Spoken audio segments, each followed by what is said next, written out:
খাদ্য করে বাঙালির ঐতিহ্য বহ। চলুন তুলে ধরা যাক বাঙালির পাতে সংস্কৃতির টাটকা। নমস্কার, শুরু করছি আজকে নতুন গল্প।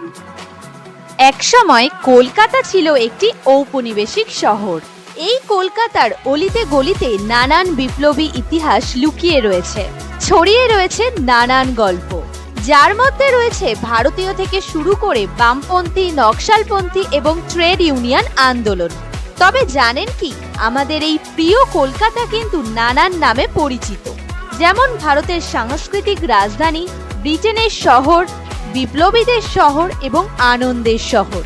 এছাড়াও কলকাতা বিশিষ্ট রাজনীতিবিদ, বিজ্ঞানী, দার্শনিক এবং সাহিত্যিক ব্যক্তিদের আবাসস্থল।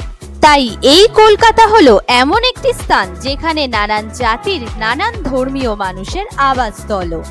সেই সাথে নানান রকমারি খাবারের মেলবন্ধনও পাবেন আমাদের এই কলকাতায়।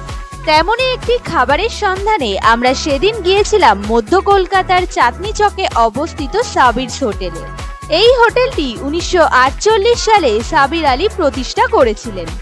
মূলত তিনি জীবিকার সন্ধানে 1940 সালে লখনৌ থেকে কলকাতায় এসেছিলেন।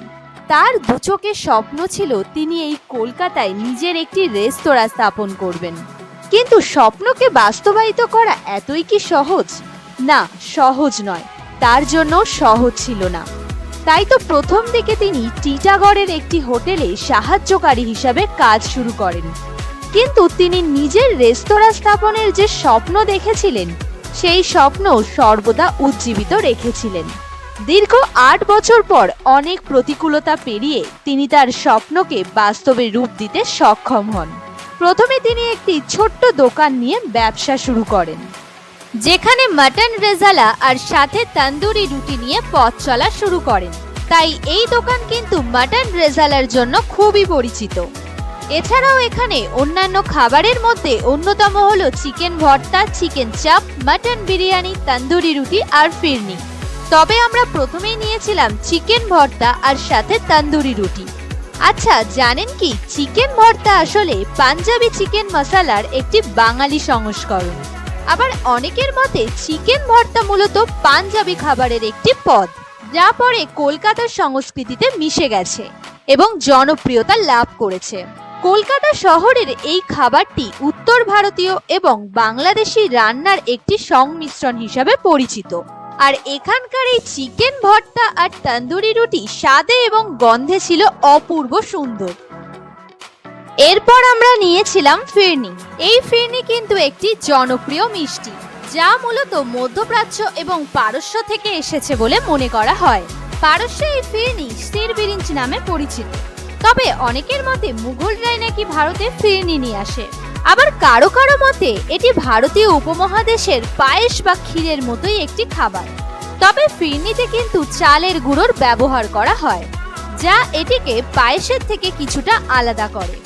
সে যাই হোক, এসব তর্ক বিতর্ক তো যুগ যুগ ধরে চলতেই থাকে। তবে এই ফিরনি কিন্তু স্বাদে ছিল খুবই সুন্দর। এক কথায় এই ফিরনিকে মন ভোলানো খাবারও বলা যেতে পারে। তবে বর্তমানে এই রেস্তোরাঁটি অনেকটাই প্রশস্ত এবং লোকমুখে খুবই পরিচিত জনপ্রিয় একটি রেস্তোরাঁ, যা বর্তমানে তৃতীয় প্রজন্ম দ্বারা পরিচালিত। এই রেস্তোরাঁটি সাধারণ মানুষ থেকে বহু সেলিব্রিটিদের মুগ্ধ করেছে তাদের জনপ্রিয় সব খাবারের মাধ্যমে।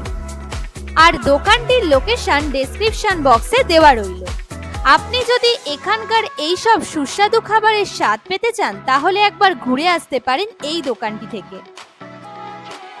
আজকের গল্প এই পর্যন্ত। এরকম নিত্য নতুন গল্প শুনতে আমাদের চ্যানেলকে লাইক, কমেন্ট, শেয়ার, সাবস্ক্রাইব করে আমাদের পাশে থাকবেন। ধন্যবাদ।